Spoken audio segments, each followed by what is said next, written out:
একটা ছেলেকে বলতে বলেন, এখানে আইসা দাঁড়াই আব্বা, তোমরা একটা ছেলে আইসা বলো যে ব্রাজিল আর্জেন্টিনার খেলোয়াড়ের সাথে আমাদের ধর্মীয় সম্পর্ক কি?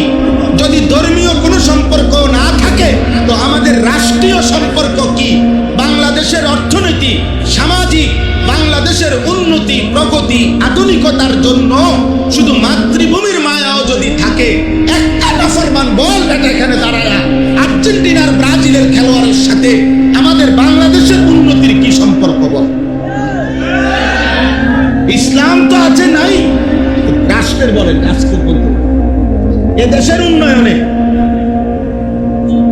কথা বলেন না, আমাদের সাথে ওদের কি কি লেনদেন বলেন আঙ্কেল, বলো না আব্বা।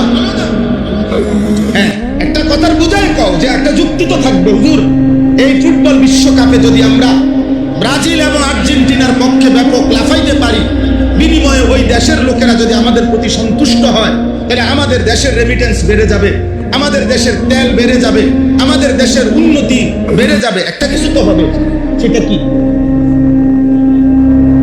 বলো না আব্বা, বলো। কাতার বিশ্বকাপে প্রধান আলোচ্য বিষয় ছিল, আমরা স্পষ্ট পত্রিকা দেখছি, এখনো পিছনে সার্চ দিলে পাওয়া যাবে, কাতার বিশ্বকাপে প্রধান আলোচ্য বিষয় ছিল মদের বোতল। কাতার সরকার আইন করছিল স্টেডিয়ামের ভিতরে মদের বোতল সরাসরি খাওয়া যাবে না।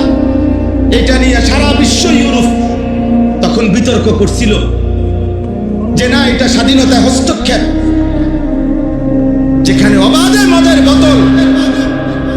ব্রাজিল বিশ্বকাপের সময় সরকারি ওরা হিসাব দিছিল ওই দেশে যে যে পরিমাণ আয় হবে, রাষ্ট্রের আয়, এই আয়ের যে খাতগুলো দিছিল আমি নিজ চোখে দেখছি, সেই খাতের একটি খাত হলো যে পরিমাণ হোটেলে নারী ভাড়া দেওয়া হবে, যে পরিমাণ বেশ্যাবৃত্তি হবে, দেহ বিক্রি হবে, ওখান থেকে রাষ্ট্র বিশাল বড় টাকা আয় হবে, ওইটা একটা বড় খাত।